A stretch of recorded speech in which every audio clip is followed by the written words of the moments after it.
Hello, hello! What? It's another Tuesday here on the YouTubes, and I'm back with Shadows of the Damned, Act 2-3, What a Wonderful World. Dumpster, right? What? You said you met her at the supermarket. I did. It was the bin out behind the dime a dozen. And you just picked her up out of the rubbish and brought her home? Why not? Sometimes I think I hardly know you. Pretty smooth there, Garcia, picking up his girlfriend right out of a dumpster. Anyway, in the previous episode, we went ahead and finished the Cannibal Carnival and got ourselves a new weapon. So, as you can see here, Johnson is now blue, and that's because he is now in Teether, the Teether mode, and that's the submachine gun. Anyway, let's go ahead and continue on. The previous boss was recalled by Fleming, so we'll probably be seeing him in a future boss battle with an upgraded form. And I don't like the slithering noise. Okay, doesn't look like it's going to be bothering us right now. Let's go ahead and light this lamp. What was that? I don't know, but we've got company, as in lots of. Well, if they pull up a chair, Yeah, we sure do. I'm happy to beat them with it.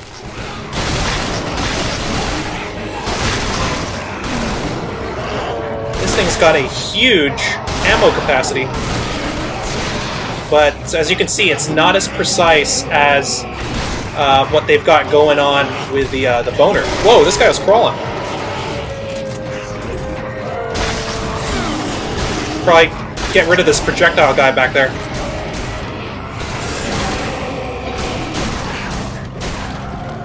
Looks like he's impervious. Weird. I have to wait for him to get closer to the light, though.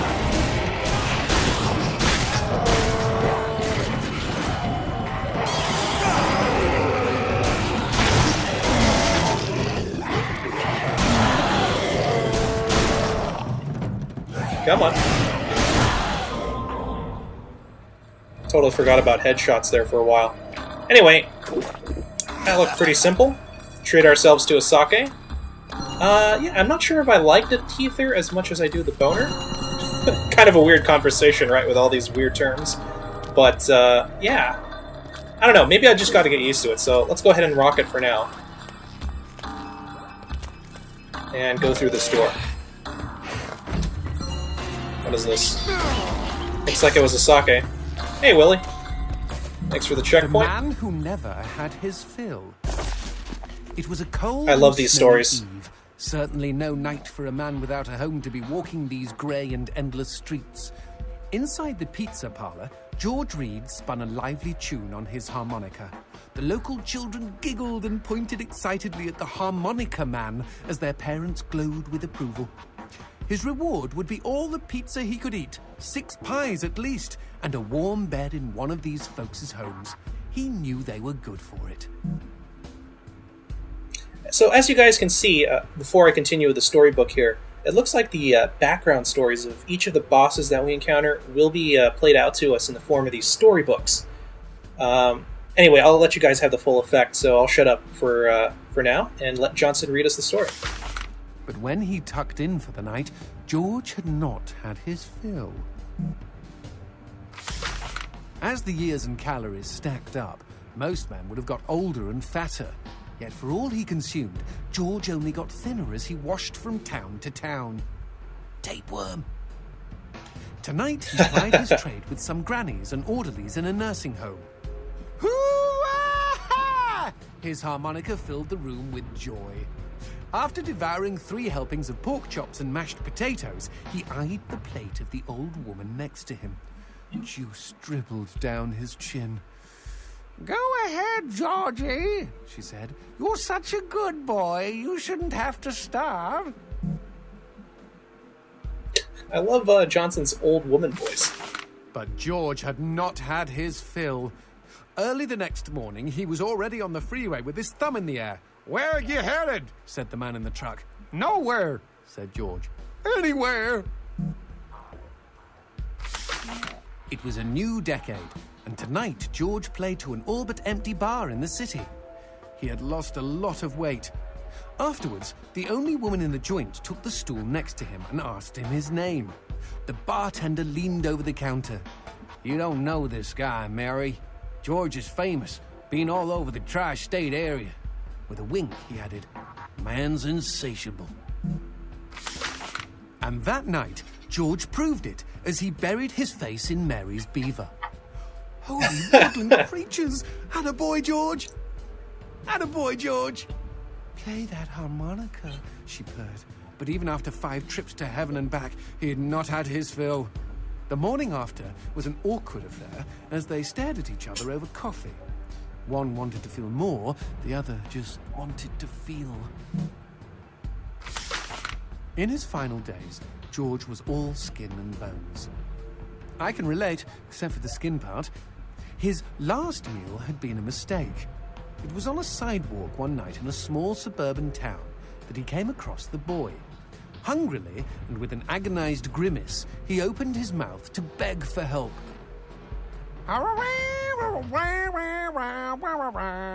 Out came a cacophony of wheezes and toots, but the boy understood. Wait, you mean Jorge ate his harmonica? Once he was alone, Sounds like it. George Reed looked at the candy bar he held in one hand and began to cry.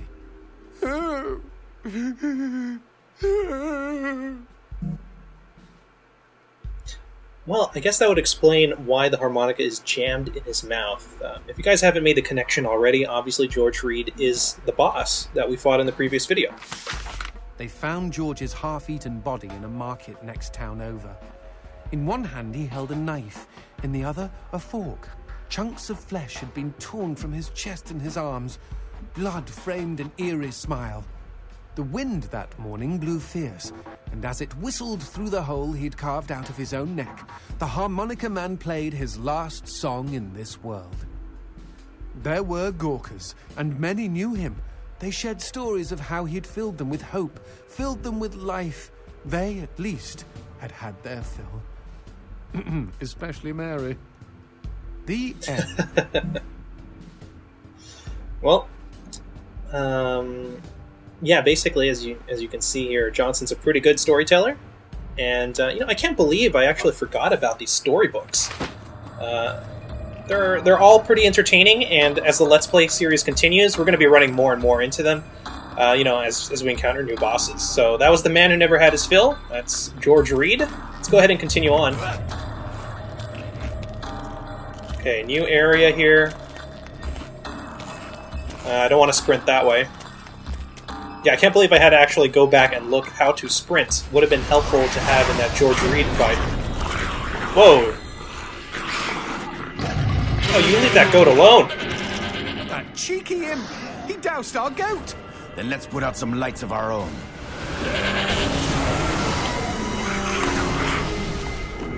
Well, where are you going, buddy? Okay, looks like I'm gonna have to prevent this guy from climbing up.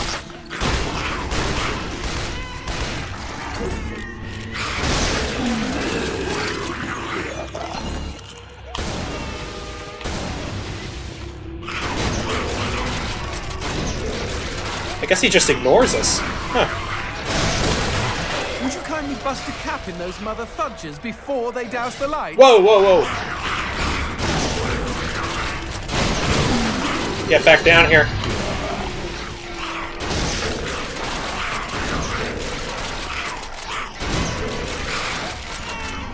How many shells do you need? Talking about you kidnapping Paula. I didn't kidnap her. You hauled her out of a skip.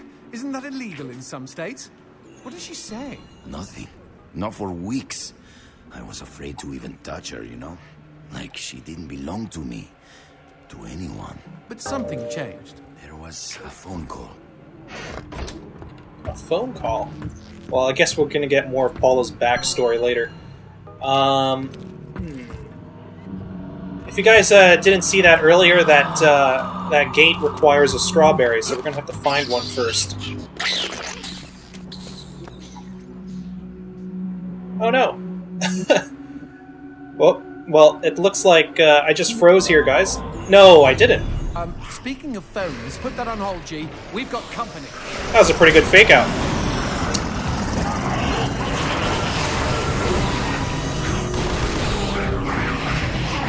Guess I'm gonna have to break down the store.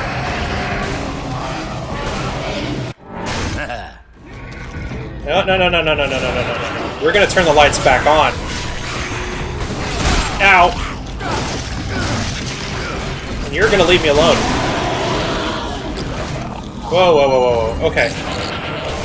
No. Leave that alone. Whoa!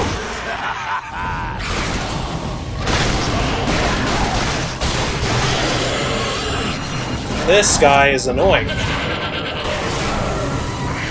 Any more baddies creeping up on us? Yep.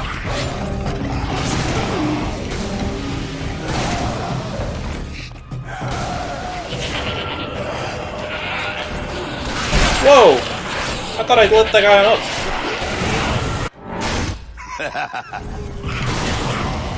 Gotta heal. Oh boy. I guess I'm in a bad situation right now.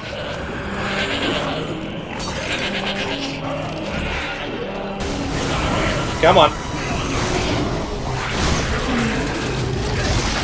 Come on.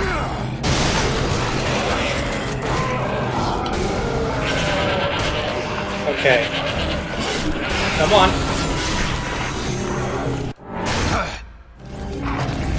I'm gonna have to get rid of this guy down here.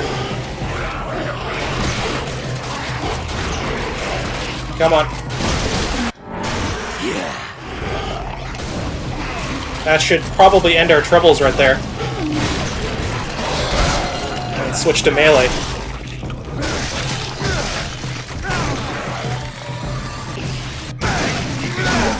Now what's this about a phone Jeez, call? that was pretty Me and intense. Paula were eating when the phone rang.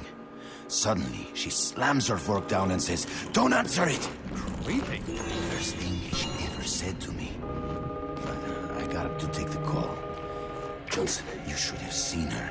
She jumped out of her chair, ran to the phone, and ripped it right off the wall. Whoa! Then she came and put her arms around me and started crying.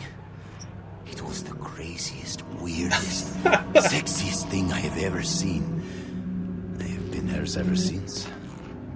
Sounds like Garcia is quite the freak, and so is Paula. It's like they're really meant for each other. Anyway, a lot of information to take in there. So we got a little bit of Paula's backstory. We got introduced to a pretty weird trap here. I guess I should have made more use of that quick turn. But hey, we survived, we pulled through, and thank God for the mono cushioner. Anyway, I'll go ahead and continue on this next area in in the next video. So once again, like, favorite, and subscribe. And until then, take care and peace out.